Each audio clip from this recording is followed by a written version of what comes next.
Hi, my name's Helva. Welcome to Awaken to Truth. I am one of the hosts on the show. I love the Lord, His Word. I love all things country, and I like drinking my pop out of a wine glass. Hello, and thank you for joining us on Awaken to Truth. My name is Christy. I have testimony I'd love to share with you. I love the Lord and I love His Word. We like to touch on a lot of subjects that pastors don't like to talk about and really dig into the Word. So please join us. Thank you. Christ alone be praised always. Risen and alive, it's Him we glorify. All our sins are washed away. We are saved by grace. Thank you for joining us today. Today we're going to be starting a series called Return of the Giants. We're going to give you an overview of the history and some of the evidence in this part one of the series. Next week we'll be going into even way more, so stay tuned for that too. But today I have Helva with me. How are you today, Helva? I'm doing great. How are you? I'm all right. I'm doing okay. Well, we're going to play this clip, and I'm going to be actually posting it. It's a 33-minute video, so it's not technically not a little clip, but it's 33 minutes long. I'm also going to be posting it in full without interruptions. 33 minutes is not a good number, Chris. Well, that's what it came to. That's very funny. Well, Jesus died when he was 33 years old, so they hijacked it. You're a comedian. So we're gonna stop and chat in between. I'm gonna share some of my testimony. I've already done a lot of that on other videos, so I'm not gonna go deep into it, but we're gonna discuss some of the things we're gonna be watching. This week, I pulled an interview. It's like a 3-hour interview of Tim Alberino, one of the better interviews I've ever seen of his. There are some other good ones too, but I just pulled some good stuff out of there, and we're going to listen to it, and we're going to talk about it. Next week, we'll be going over some of Steve Quayle and Tom Horn's stuff. All three of these men, including L.A. Marzulli, worked together and have for years. Tom Horn isn't with us anymore, but his work speaks for itself. But today we're focusing on some of Tim Alberino's information. So we'll get this started. Are you ready? Ready. Should be very interesting. It usually is with any of these guys. So. I used to work with a guy named Steve Quayle, one of the old school researchers, authors who was investigating the topic of biblical giants. Steve and I created a production company called Gen 6 Productions, and we were making a film series called the True Legends documentary film series. And in the course of this endeavor, in the course of this enterprise, Steve was contacted by this elderly woman who told him that he needs to talk to her son because her son has a very important story to tell. And she had been listening to Steve for a long time, and she was encouraging her son to talk to Steve. And so she connected them. It turns out that her son was an active duty C-130 pilot who had allegedly picked up the body of a dead giant out of Bagram Airfield in his C-130, the government C-130 that he flew. And so we decided to fly him into Bozeman and to interview him for our film in the series. But when he came to Bozeman, Steve and I had the opportunity to spend some time with him, and he was willing to be interviewed, but he wanted to be interviewed in silhouette, so we didn't show his face, and he didn't want us to reveal his name. So he showed us his credentials, and he was active duty C-130, and he struck me as a very genuine, honest guy.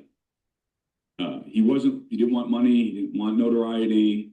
His mom convinced him to tell us this story, to tell Steve this story, and then he agreed to be featured in our film. So I had the opportunity to interview him, and he told us that in 2005, he flew a mission into Bagram Airfield. Now, this was not uncommon. He was flying routinely into Bagram Airfield to pick up what he described as high-value assets, which were usually like high-level Taliban guys. And so many of the missions he flew were classified. He thought this was a routine mission.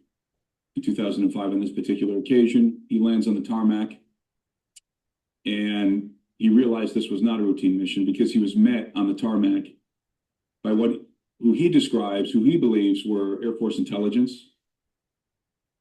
or Army intelligence. He didn't know, but he referred to them as the babysitters. And he gets off the plane with his loadmaster, and these intelligence officers told him, highly classified, this never happened. And they escort him, which he'd never been met on the tarmac by anyone before like that. They escort him over to the hangar where the cargo that he's got to load is sitting. And as he's getting close to this cargo, the first thing he's struck with is this pungent odor. Said it was very, very strong. It was this musky odor. It was a combination of BO and death. And it was very powerful. And he realized there's something dead under a tarp on this pallet. And as he's getting up close to this thing, he realizes that it's a person.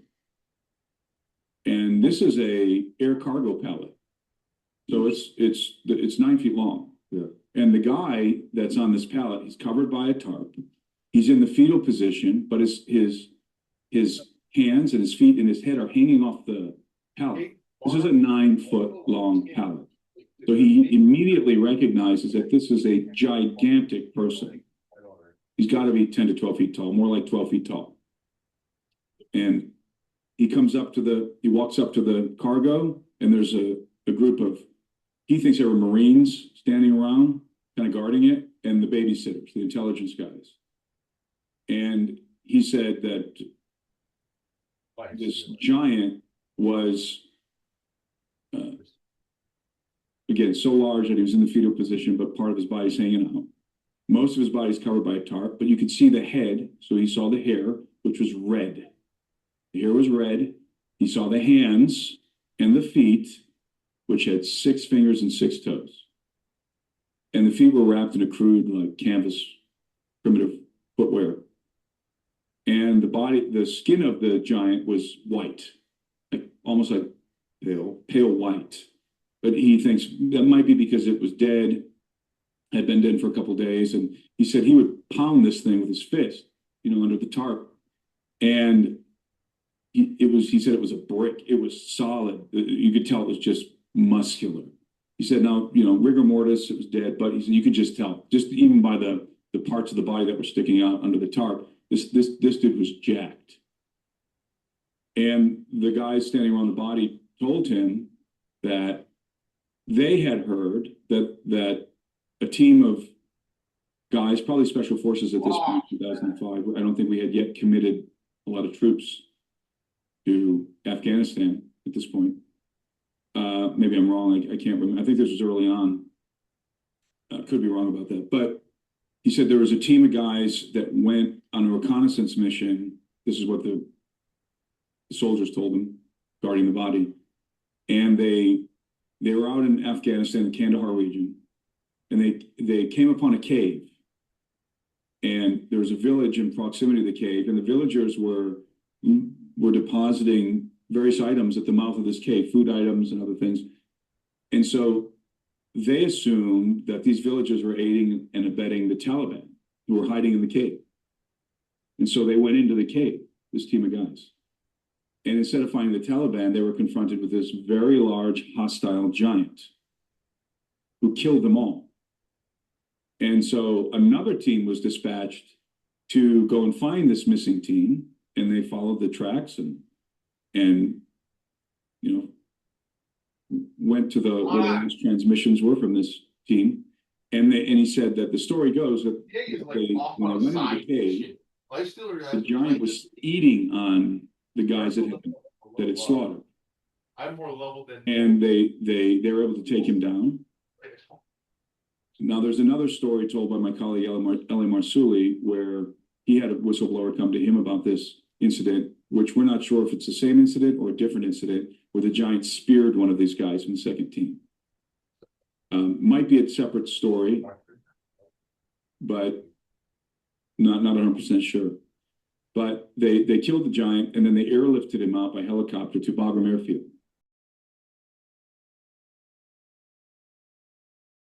I wanted to comment on what he said about the color of the skin. As a lot of you know, if you've watched our other videos, I've actually had experiences with similar creatures, but these are a little shorter than them, and they're blonde. It's a different breed of them, and they do live underground. And their skin is extremely pale, like they've never seen the sun, and there's an artificial sun under there. It's dim compared to our sun. And the other thing I wanted to mention before we moved on, because I know he doesn't bring it up here, is that human beings are 3-to-1 on length.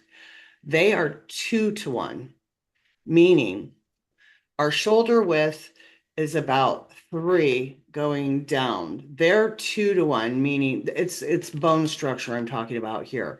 So these creatures are buff. They're half as wide as they are tall, is what I'm trying to say. Regular human beings are not built like that. I mean, we all come in all different shapes and sizes, but that's about how that goes. Standard. Did you have something to say? No, I said standard. It's, standard for humans, or I've heard also your head height, the height of your head is 1/7 of your body. So 6 more heads down is the length of your body. So yeah, it's just proportions. So obviously they're proportioned way bigger. Way bigger, way stronger, and their eyes are much larger. Their heads are larger, and their spine goes down here. Ours is kind of like in the middle and comes up. Theirs goes down like that, like a serpent's would. I mean, they don't have a serpent head. I mean, you can't tell unless you really look, and it kind of goes into their shoulders. And their eyes, they're bright, unusual, unnatural blue, just crazy looking. And when you look at, I remember when I looked at him straight on, that was terrifying to me, because from a side view, kind of off a little bit, doesn't look that scary. It just looks like a 7-foot tall, huge dude that is very abnormally big. And then when they face you, you realize this is not human. This is not all human. This is not human. Anyways, oh, that's a lot of not humans. Okay. Are you ready to continue? Did you want to add anything? Yeah, no, I don't, when he said that, I'm not sure if this is the same incident as Ellie Marzulli talks about, where one of the second team got speared before the others were able to kill this giant. Again, if there's one, there's obviously more, because that one had a mother and probably had siblings and a father somewhere. And that whole area in the Middle East is riddled with caves and caverns, and you could hide for years and years if you knew your way around the different cave systems. Like where did David hide from Saul? In the caves, and deep in the caves. Some of these caves are very deep in, and the world is full of lots of caves. Some beautiful that are used as tourist sites, and some, that aren't even probably explored yet. So, and Wow. and the fact that, it was interesting when he said that the locals would bring food.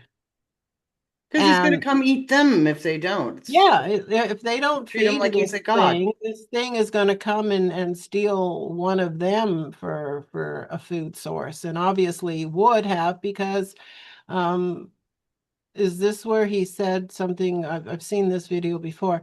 This is where he says, the second team goes into the cave and the giant is eating the Yep. first team, Yep. you know, like sick, Yep. sick And and this is evil. not the first time we've heard about that. We hear about it with the Native Americans. When they couldn't feed them anymore, they started eating the tribes. From the book of Enoch, we know that the Nephilim were eating humans.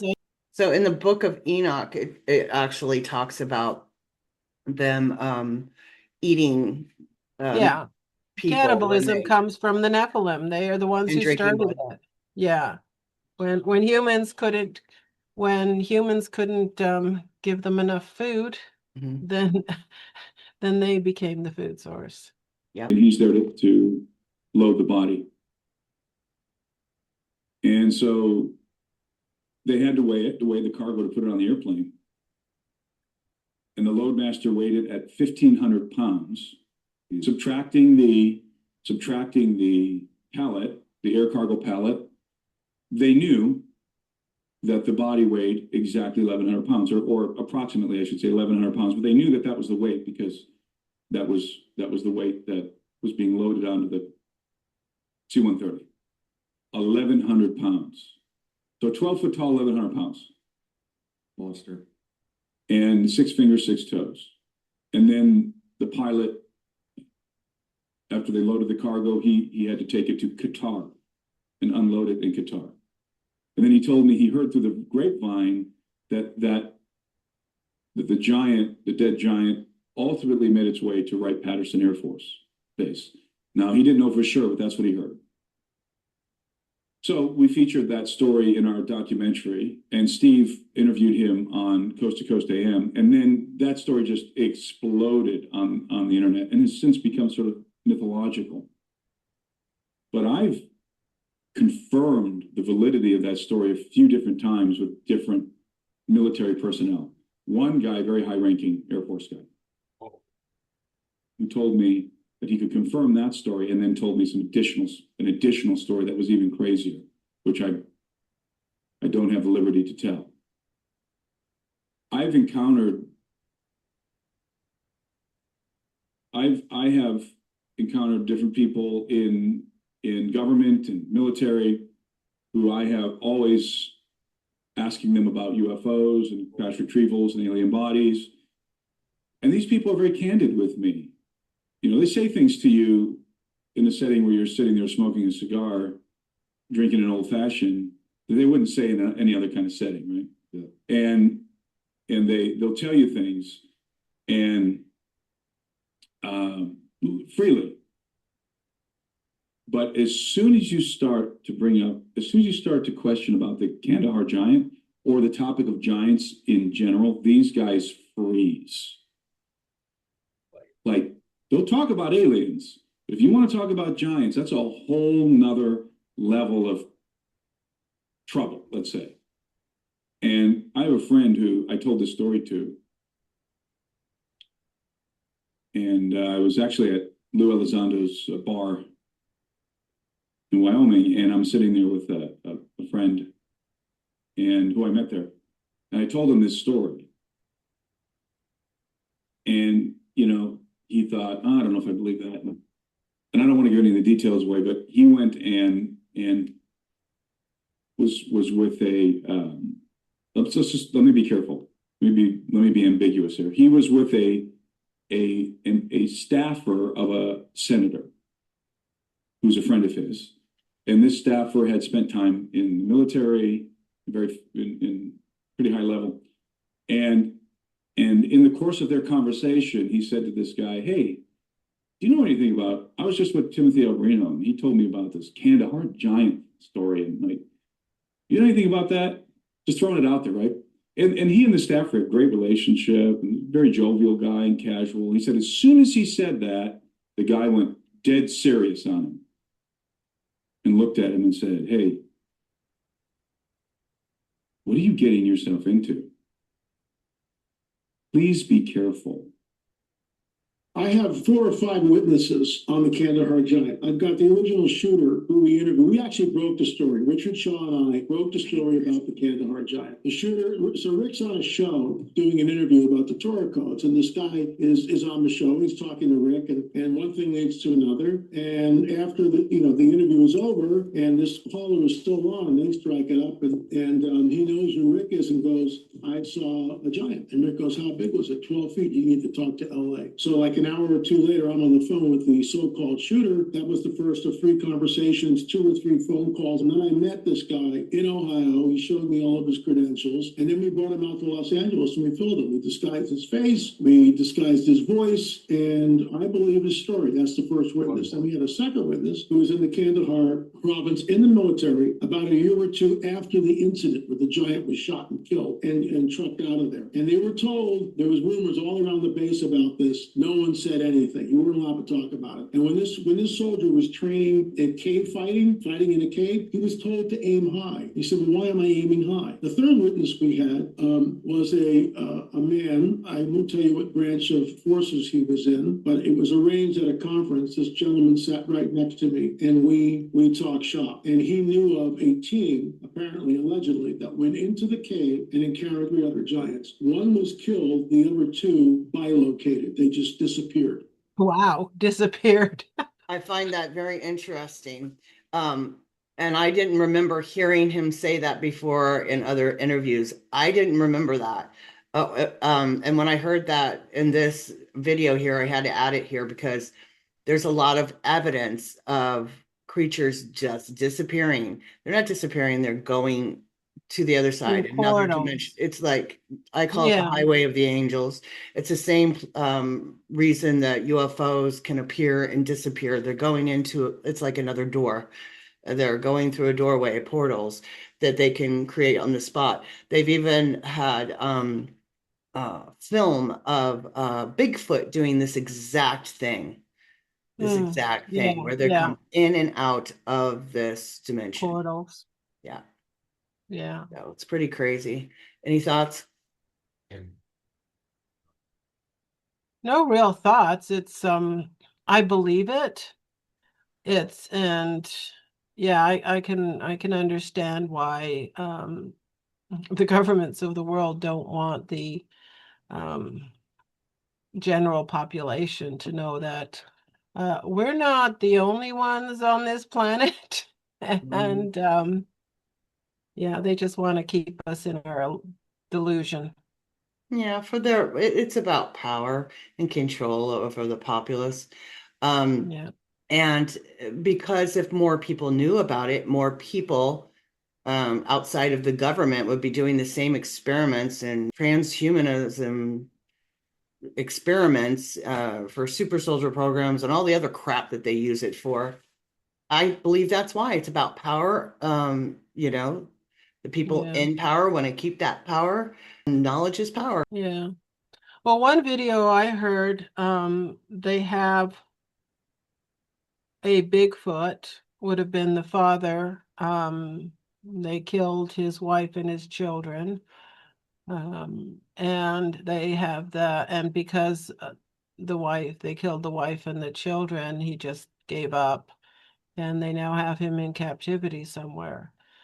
So they have one? According to something I heard, all alleged, I guess. I'm sure they have plenty of them. They have them in captivity. Yeah. And I know that Tim Alberino says, if they could catch one alive, I'm sure they would. And but what kind of a cage would you need to hold something that big and that strong in? It would be, yeah, wow. Especially something that can go in and out of dimensions. So, Mhm. if they're capable of doing that, what kind of facility would you have to have that blocks them from Well, doing that? going in and out of dimensions, though, wouldn't there have to be particular portals? I don't know the If answer they- to that If because they're not supernatural beings, I can understand angels going in and out of our dimension. But these are primitive half, creatures more. they're part human to some degree. And would they have the same power to go in and out of dimensions, or would they have to use I don't know. portals? If they have to use portals, then they'd have to be in a particular spot where the portal is. That's valid. If they can go in and out of dimensions like angelic beings, then it doesn't matter where they are, and a cage could never hold them. That's valid. Yeah, that's a good So, point.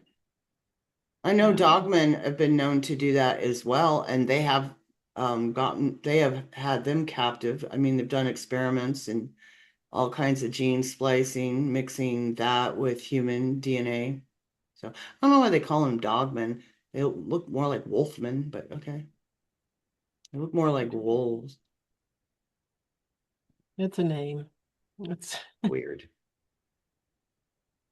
I've had guys tell me stories that are even, like I said, even wilder than the one I just told you. So within the Kandahar giant, because it's not a giant, it's giants. I've even had somebody show me on a map where these giants are. Do you think these giants survived, or is it genetic engineering? I assume these are the offspring of the Canaanite Nephilim.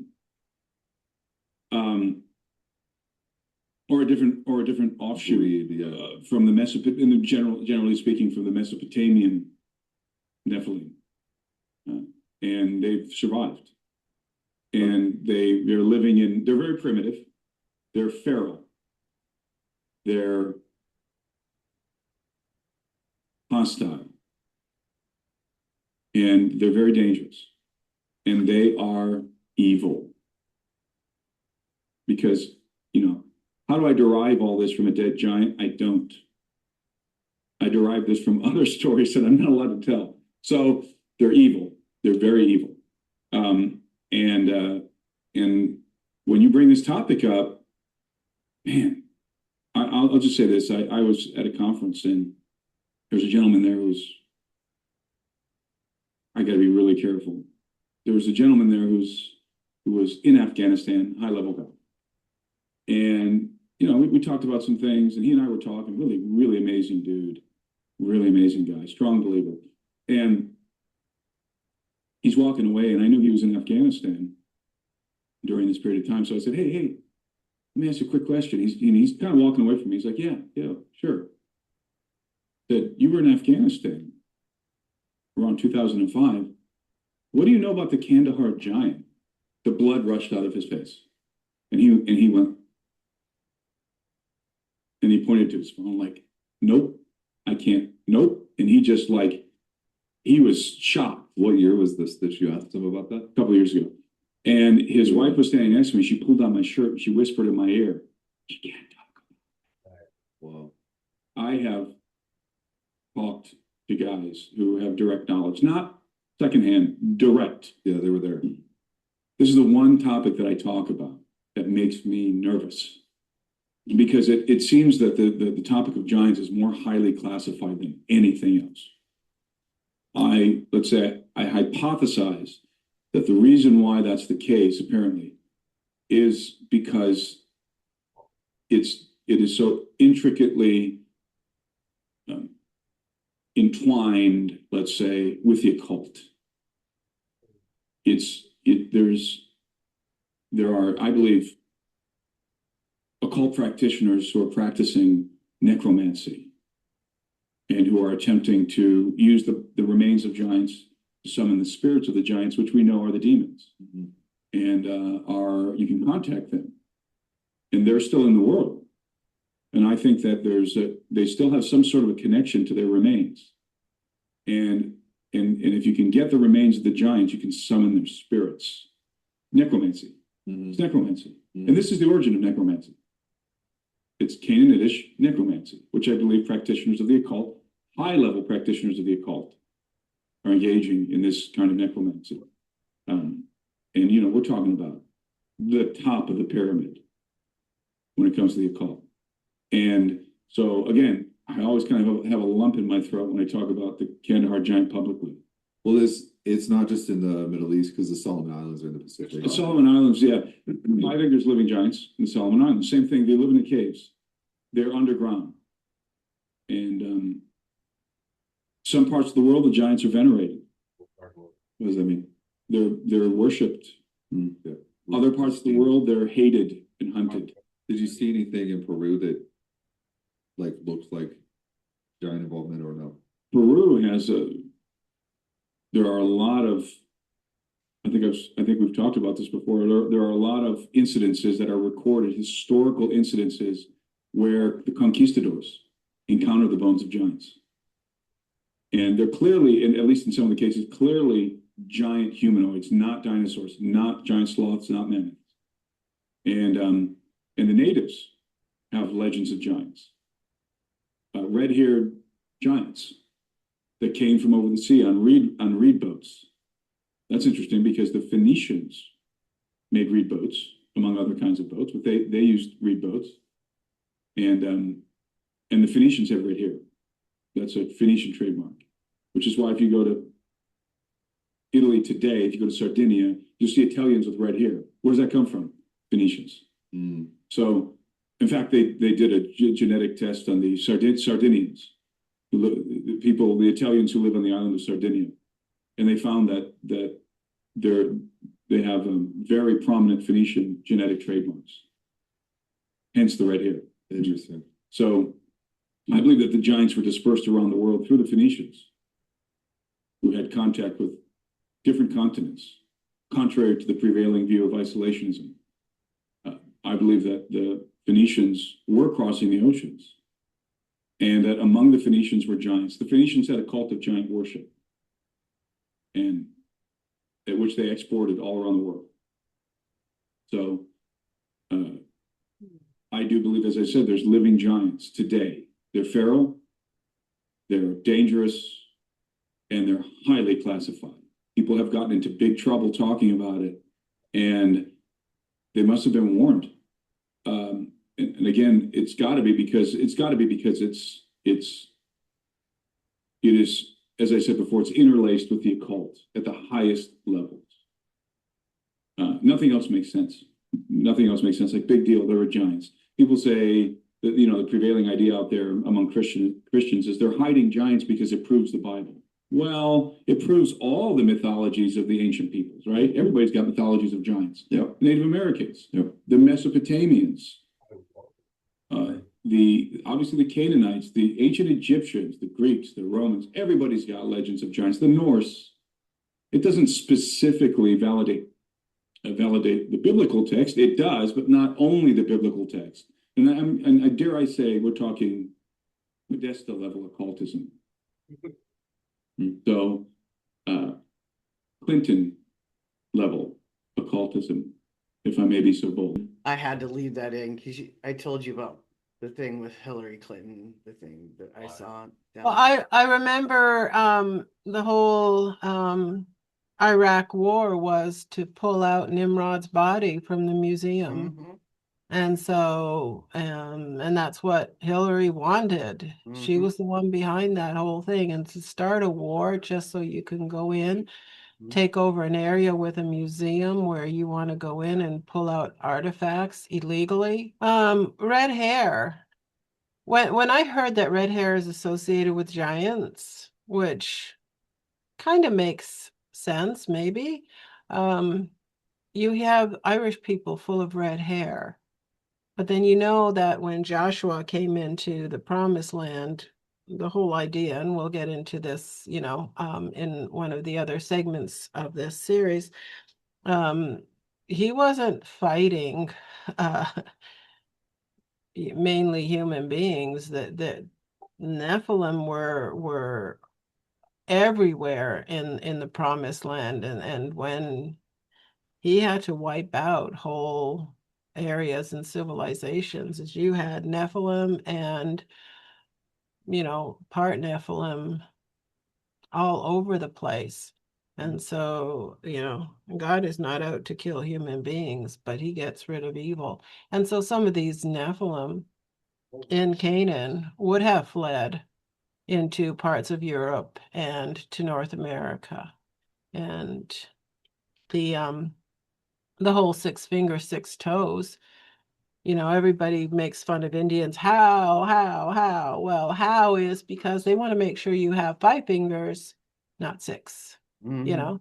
That's In other exactly why words, they did it. They'll tell you that yeah. too.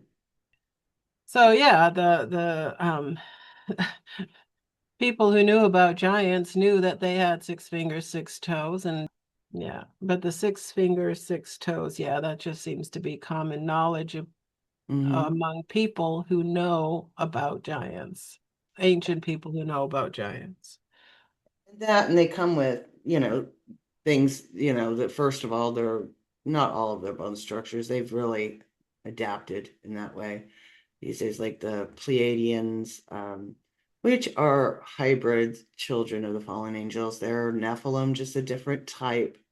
Mhm. Um, um, they look more normal-ish. They Well, can't and really then, get normal down perfect, yeah, but they blend in a lot better, and their bone structures aren't like the giants. There's different types. yeah. Um, but Well, even was it Star Wars or Star Trek that came up with the Brill people? Well, they didn't make that up. There are real Brill yes. people. They're not making stuff up. They're just putting the truth in plain sight, but letting you believe it's fiction. And then you got the Nordics that look like your, blonde-haired, blue-eyed Scandinavians with really pale skin. They're just a little bit taller than normal. The Nordics and the Pleiadians, those are about the same thing. And then they have the tall blondes that are super white skin, and Yeah. their hair is like translucent almost. Well, and they would blend in more with Nordic people because my part of my background is Estonian, and Estonia is just right across the Baltic Sea from Finland and Sweden. And generally, those people are very tall compared to the average population, um, and blonde and, blue eyes. My dad must have been well, he wasn't pure Scandinavian type because he was a little on the shorter side and had brown hair.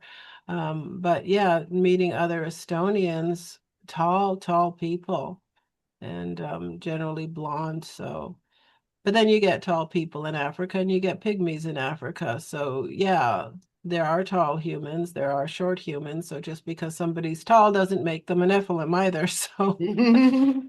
I But always six did. fingers and 6 toes, that's probably a dead giveaway. I always wondered, especially because of the culture, how much of like the Nordic, Iceland, Scott, and they because of the Vikings going back and forth and ended up settling in Scotland and in Ireland and stuff like that.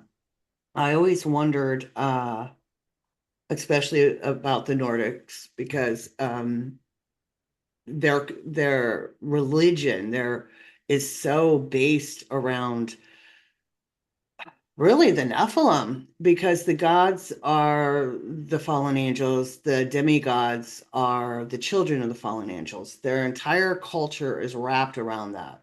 And Odin would go around having, and it would be considered an honor to these people, go around having relations with the wives and producing children. So this is in their culture, this is what they talk about, and then it bleeded over into Scotland and Ireland.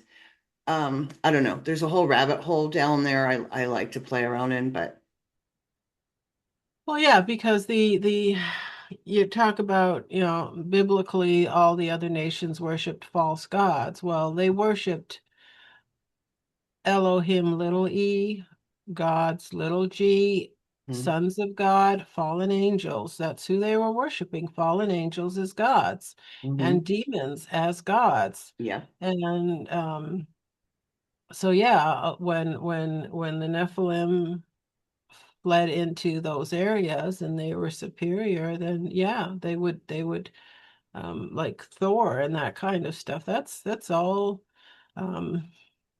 true. Yeah. It's It's true. This is based on Yeah. truth, people.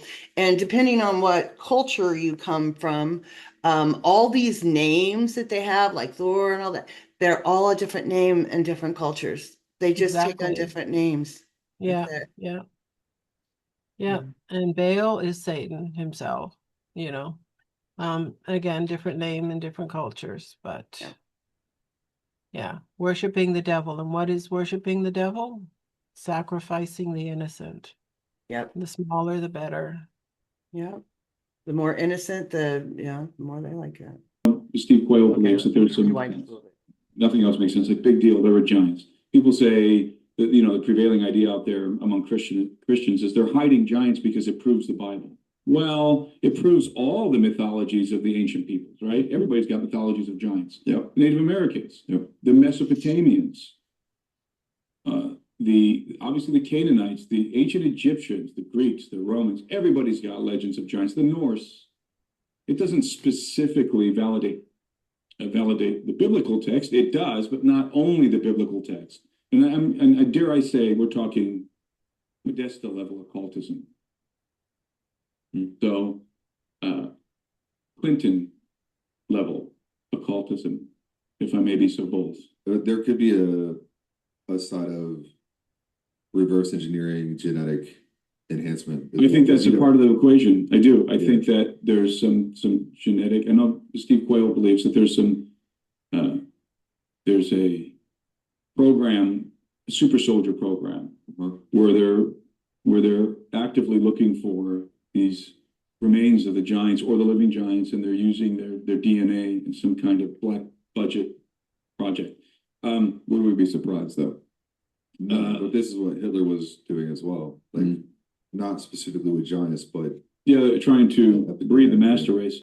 I don't know if it was L.A. Marzulli or Steve Quayle that I heard this from, or maybe just some other video, again, that comes to my feed because I listen to this stuff.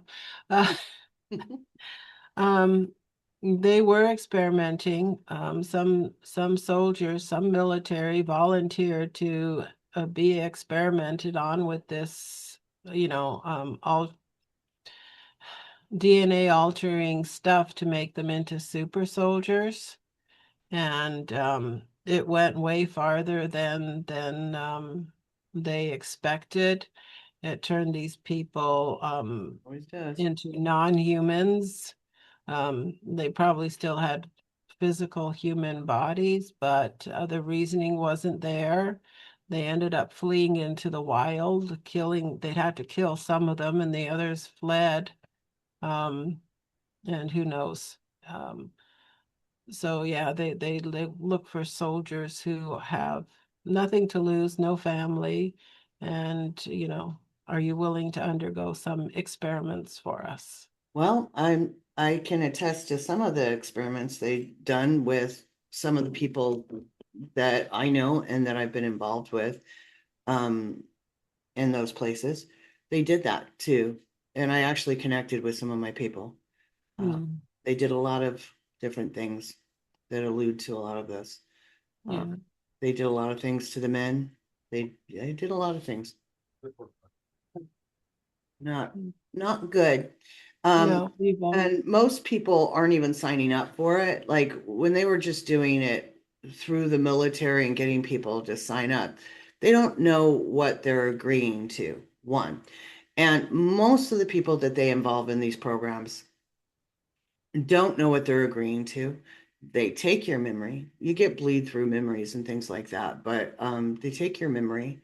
Most of them, they use advanced SRA, which is satanic ritual abuse, advanced CIA altered, so it's more technical than it is, even though it's witchcraft at its core, but they use it as a tool.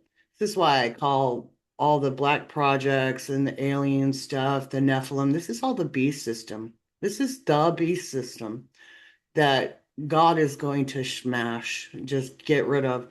I'm surprised he hasn't done it yet. I mean, to a tipping point. Yeah, yeah. Yeah, the more you hear about like even hearing about the atrocities in Iran, it's like, Lord, we need your help. We need you to intervene. We need your help. Yep. Yep. Yeah. He needs to come back and put it into all this. It's wrong on so many levels. And most people are just, Yeah. they don't believe it. They don't believe it because it's uncomfortable to believe it, in my opinion. It's like, what if these things were true? It would take you out of your little comfy zone of watching Netflix and going to Starbucks and wouldn't Yeah. feel so comfortable anymore. I don't know. I don't know. I've never felt comfortable, so I can't relate, but There's a program, a super soldier program, where they're actively looking for these remains of the giants or the living giants, and they're using their DNA in some kind of black budget project. We would be surprised though. But this is what Hitler was doing as well. Like not specifically with giants, but yeah, they're trying to breed the master race. yes. Are you guys familiar with Tom Horn, the late Tom Horn? Yeah. So Tom was a friend of mine, and Steve and I did a lot of work with Tom in our films, and Tom told us a story, and he said it publicly, and we featured it in one of our films, this story. He said that he was given, and Tom died recently, in the last couple of years, 2023. Tom was an amazing guy and a phenomenal writer, great researcher. And Tom said that somebody contacted him in the military, and they shared some video files with him. And they told him, this is highly classified, be careful with this material. And it was footage, like security camera footage. I believe it was like security camera footage from the museum, the History Museum in Baghdad. And the footage depicted U.S. military personnel entering the museum, going into the back rooms and removing gigantic sarcophagi from the museum. And Tom was told what they're removing in this footage are the bodies of dead giants that were hidden away in the repository of the museum. And the footage showed them carrying these large sarcophagi, these U.S. military personnel, and loading them onto the transport helicopter. And Tom was told in no uncertain terms, this is one of the major reasons why we went to Baghdad, was to secure the bodies of these giants, which we knew were in the museum. And he's told that story publicly. He told it in our film. He said it on interviews. And shortly after receiving that footage, he downloaded it to his computer. Shortly after that, he was with his wife in his kitchen with Nita, and they were just talking, and suddenly they heard crackling in the walls, like firecrackers going off in the walls, and his house went up in flames, burned to the ground. What? Everything he had was lost. And Tom had, and the one thing he really lamented, he had a remarkable library of ancient texts and all kinds of books. And he was very proud of his library, and he lost everything. His house burned to the ground, including that computer and the files, the video, the footage of this incident. So again, this is highly classified stuff. I know it to be true. And I firmly believe that somebody's interested in the bodies of giants, specifically for a super soldier or something equivalent to a super soldier program, but also the occult aspect of it. Yeah. If you can use the bodies of giants to contact their disembodied vagabond spirits, the demons, then maybe you can learn something through these beings. They're very ancient. I want to ask your opinion on that because I've never heard that aspect of it where the finding the dead bodies or having the dead bodies of the Nephilim. I always thought it was just for their genetic, the stuff they want to do with the genetics of it to make super soldiers and other programs with it. But what are your thoughts on what he just said about it being for actually conjuring them up and having more access to them? Because you can talk to demons all day long. You invite demons in, they're coming fast and in a hurry. Do we really need the dead bodies of the giants? You know what I'm saying? Yeah, I questioned it the same way you are. Like, unless you want the specific demon that came out of that specific giant, Mm-hmm. like, does it? Hmm. Well, I guess um even giant races and the evil system, the evil kingdom of this world has hierarchy. So unless you want to make sure that you get a very powerful, big giant demon from a big giant as opposed to a little little squatty minion type thing. I don't understand that. That's a little confusing to me. I'm on the same page with you as, demons are roaming the earth and they're just looking for an invitation to mess with you or enter your body if you allow it. And what difference does it make which demon? But maybe it does, and maybe Well, I don't know. well, my understanding of the higher levels of occult are looking for the gods, not the demigods. They're looking to make contact with the fallen angels specifically, Hmm. So, and Lucifer, I mean, once you hit the 33 degree in Freemasonry, you actually meet Lucifer. As a matter of fact, I have heard, of course, I don't know any of this for, firsthand knowledge, that even the president on their second term will end up meeting Lucifer, which, in my humble opinion, I think is a demigod, not a god, which means he's a Nephilim. That's my opinion. But that's a whole nother rabbit hole. And I just popped that one on Helva. There, we don't need to get. Um, hmm.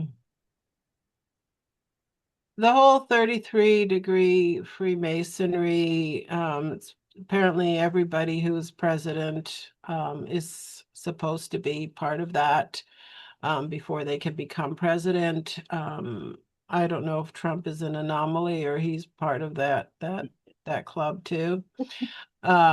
With him just putting together and heading up the a world peace organization. It's 10. Yeah. Isn't that So interesting?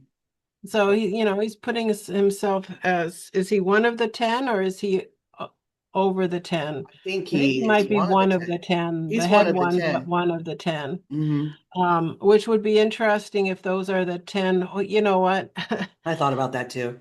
have been given power. These aren't, leaders. I don't even know who they are, so I really can't say other than Revelation talks about them as not necessarily being leaders at the time, but given power. These 10 are given power that they don't necessarily already have. Um, uh, but okay, going back to the 33rd degree, if the 33rd degree, if they all meet Satan at that level, what I find disturbing is Billy Graham, was he at a 33-degree level to be able to be the pastor to successive presidents for pretty much his whole life? I heard he was a program multiple. Yeah. A MK Um, Ultra victim. The word to call it. That's what That's I heard. interesting. I've never heard that. Yeah. I don't know how true that is, but Alleged. it would make sense. We don't Allegedly, know. yeah, Alleged. That's alleged. yeah. But I Wow. feel like I heard that somewhere like Russ Dizdar stuff or something like that. That's why I listened to it because, he's a great researcher too, and he's Yeah. done a lot of really good work at setting people free, when he was alive. Again, another one of our brothers that was, anyways. Yeah. Yeah. And now his son Franklin is, well, anyways.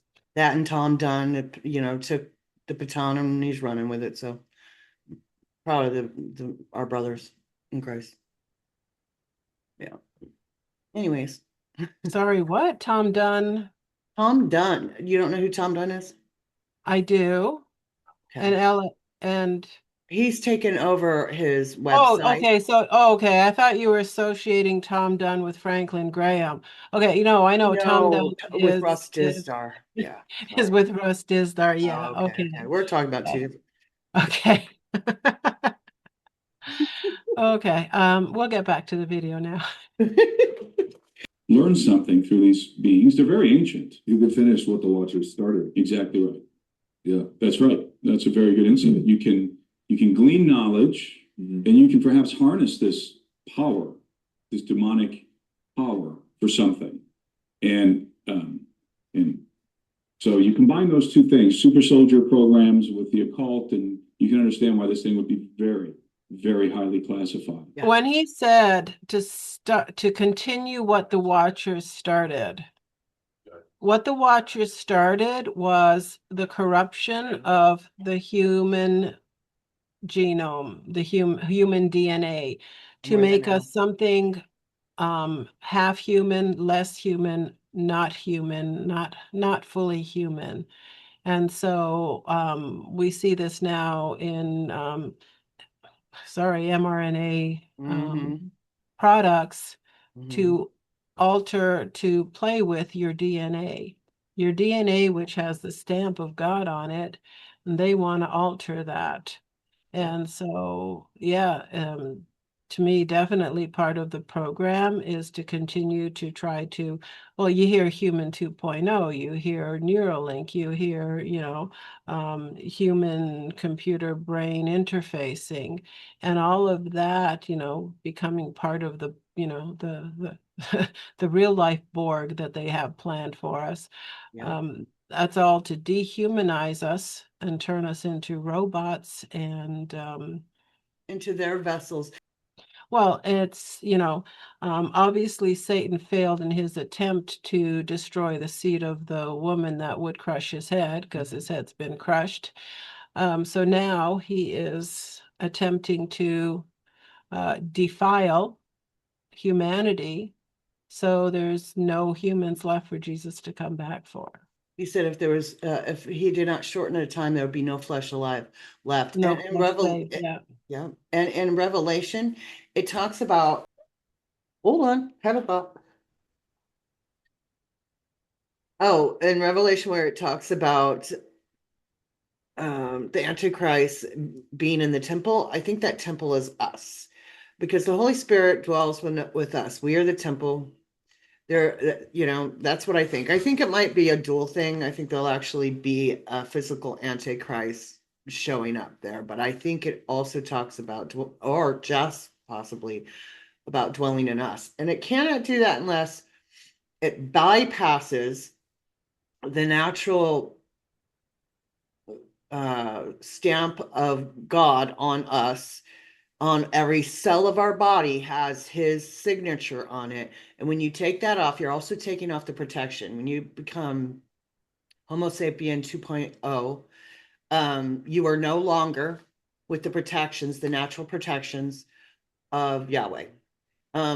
Which is the same thing with clones. I mean, you know what I'm saying? So when you do this, and with all their programs that they're doing to people, or they're doing it through the mRNA, Satan can bypass this. And with all the crap they spray, with all the stuff they put in little shots and all the things they're doing, people are actually having a signal. They can tap into this. I know we're going down another rabbit hole, but they can tap into this through your Wi-Fi, your phone. When you've got the self-assembling nanoparticles in your Mhm. body and they've assembled enough, they start to put off a signal, and they followed some of these signals into graveyards, because even after death, people who've had certain the graves are giving out signals, and most of these people that are in those graves have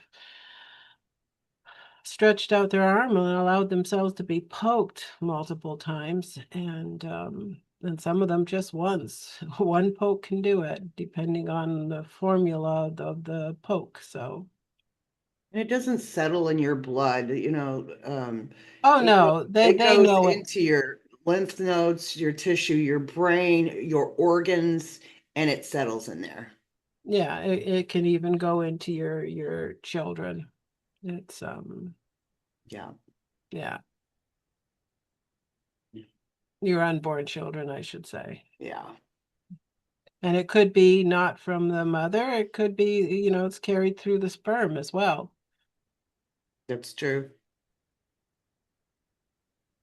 So I know most people nowadays could care less whether you were vaxxed or unvaxxed, but me personally, it's like it's still a big deal to me. I, Huge deal to me. hopefully, wanting somebody in my life, and it's like it's hard enough to find a like-minded Christian, Mhm. let alone a like-minded Christian that's unvaxxed. I mean, it's like, okay, Lord, you're gonna have to find the person, because I can't. Yeah. It's I can't. It's the ocean's too big, and it's just too, yeah. Yeah. I agree with you. Yeah. So you combine those two things, super soldier programs with the occult, and you can understand why this thing would be very, very highly classified. Vatican's involved as well. And I don't say that glibly. I say that because of my experience. You said the Vatican's involved. Yeah, I say that based on my investigations on the island of Sardinia and my interviews with individuals who told me that the Vatican, that there were certain priests who were working to extirpate the evidence of giants in Sardinia and collect some of the remains. Not just the Vatican, but also the some academics from the capital city of Cagedi back in I believe it was in the early 80s when that was happening. So there's a lot to be said about the reality of giants. And again, we're not talking about NBA players here. We're talking about giants that are 9 to 15 foot tall. That's sort of the range when you look at the firsthand testimony, it's not anecdotal in Sardinia. These are people who dug up the bodies themselves with their own hands. Okay. You're 9 to 12 to 15 feet tall. Here in the United States, the legends of the Native Americans, you're 9 to 12 to 15 feet tall. Red hair, 6-finger giants. The Smithsonian's own archives, you're 9 to 12 to 15 feet tall. And this is what the deep black projects are involved in. And some of those projects are innocuous in the sense that there's nothing nefarious about them. They're just trying to investigate and understand and glean knowledge. And some of them are highly nefarious. Human experimentation, for example. Genetic experimentation. In underground base, stuff that happens in underground bases. And I was with Lou Elizondo the other day. And Lou told me, he said, it's so strange we're finally telling the truth and nobody believes us. Crazy. And when he says we're finally, it's like elements of the government are finally acknowledging this reality. Yeah. And whistleblowers who were in government, Lou was in government. David Grush was in government. And they're coming forward and they're saying, hey, American people, there's a crash retrieval program. He must be, because that's what he did in the Army. Well, first of all, counterintelligence doesn't mean you deceive people. That's not what counterintelligence is. Everybody thinks counterintelligence means your job is to deceive people. No, it's not. Counterintelligence is your job is to go find out what the enemy knows. That's counterintelligence. What intelligence does the enemy have? Counter it. Exactly. That's counterintelligence. And everybody thinks counterintelligence is you're a professional liar. Come on, get educated, people. Counterintelligence is finding out what the enemy knows. That's it. That's what Lou did. And I'm not here to, I'm not, my job isn't, I'm not paid by Lou Elizondo. Okay. Lou's a friend. And this, I could say the same for Grush. People dunk on Grush because he worked for the government. So what? That's why they know what they know. And you know what they're telling you? They're telling you that these illegal, highly illegal programs have been developing in darkness outside of congressional oversight, and very nefarious things have been happening. And these legacy programs have been recovering crashed UFO, non-human technology and non-human biological entities have been recovered for decades, and we don't have oversight over this program. People like the late Leonard Stringfield, who was in his UFO reports, was writing about and documented the reality of crash retrieval of the legacy program decades ago, the 70s. And his daughter Colette contacted me, and I've had a relationship with Springfield's material and his daughter through she sent me some of his materials and stuff, and I was very honored by that because Stringfield was an old school top tier investigator. Okay, there was no internet in the 70s. These guys, risking their lives back then, would go track down the stories, interview the military personnel, go to the bases. I mean, these guys did the footwork, and were able to collect a lot of data, and that data, in my estimation, and any ufologists worth their salt would, I think, attest that this data is conclusive. You're tracking down people who were there, who had firsthand knowledge of a crash retrieval, that sort of thing, and documenting it. Okay. And there's a lot of documentation. That's just in the crash retrieval side of things. Then you got guys like Stanton Friedman, who did a lot of it. Stanton Friedman was a nuclear physicist, did a lot of work on the Roswell event, and a bunch of other things. And he was coming at this topic from a highly intellectual, professional standpoint. And that's another sort of branch of this. And of course, you have some of the old school guys like Donald Kehoe and some of these older guys that were out there in the 60s and 50s talking about this topic. And then you have, in the realm of alien abduction, you have very competent researchers, again, before the internet, who are doing the footwork, doing all of the investigative work to build these cases, these realities, such as especially Dr. Carla Turner, Dr. David Jacobs, but also Bud Hopkins, who's the pioneer in this. And I'll throw John Mack in there, Dr. John Mack in there, although I think John Mack, I highly regard Dr. John Mack, who was the head of the Department of Psychiatry at Harvard. Mack did a lot of great work initially. I think he drew the wrong conclusions about the phenomenon, but like I said, Bud Hopkins, Carla Turner, and David Jacobs and others, who I think established beyond reasonable doubt that the abduction phenomenon is real, that it's physical. It's not a near-death experience. Yeah. It's not a demonic possession. It's not an out-of-body experience. It's not sleep paralysis. It's not astral. It's you're not taking astral something. projection. It's the Greys, mostly the Greys, come get you and take you on their vessel, and you are gone. You're physically missing, not your spirit. You didn't go somewhere in your imagination. You're gone. You know why you're gone? You know why you're not laying on your couch or laying in your bed? Because you're on their vessel. And not to get too deep into the abduction phenomenon, but you are on their vessel, being incorporated involuntarily into their breeding program. Breeding program. Yeah, they're breeding hybrids, alien human hybrids.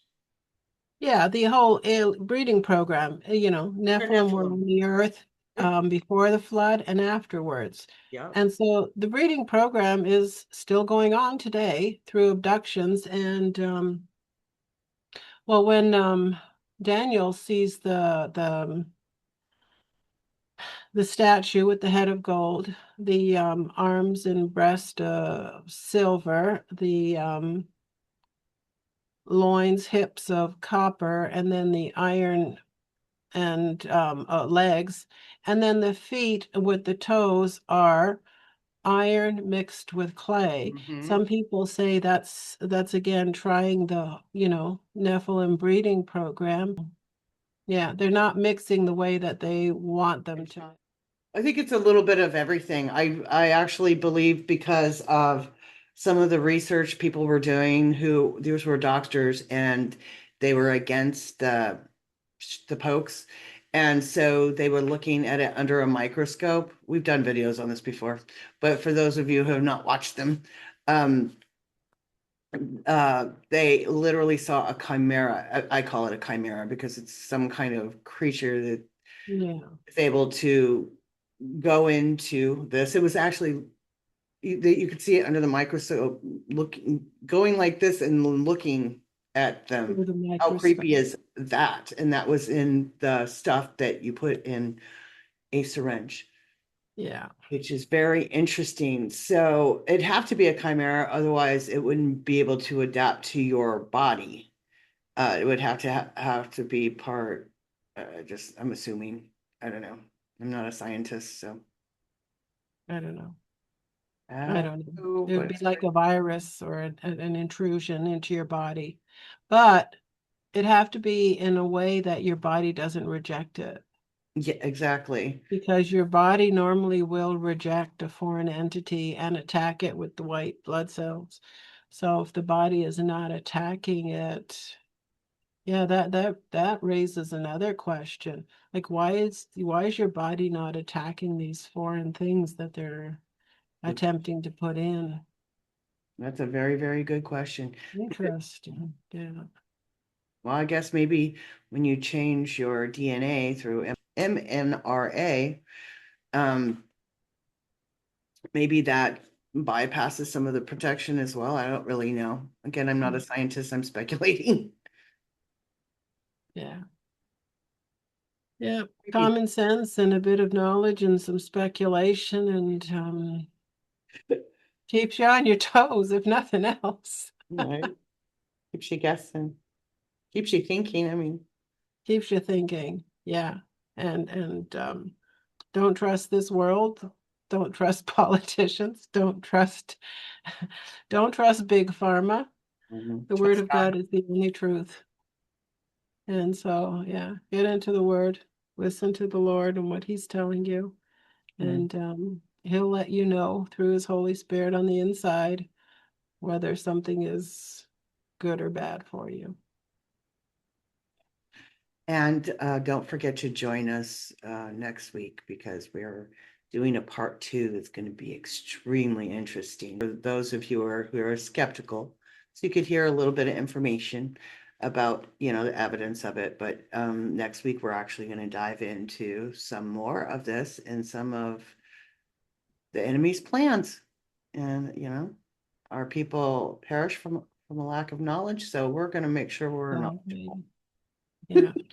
And one of these episodes will go dive deep into the Bible and where we see the terminology for giants and the mighty men of old, the men of renown.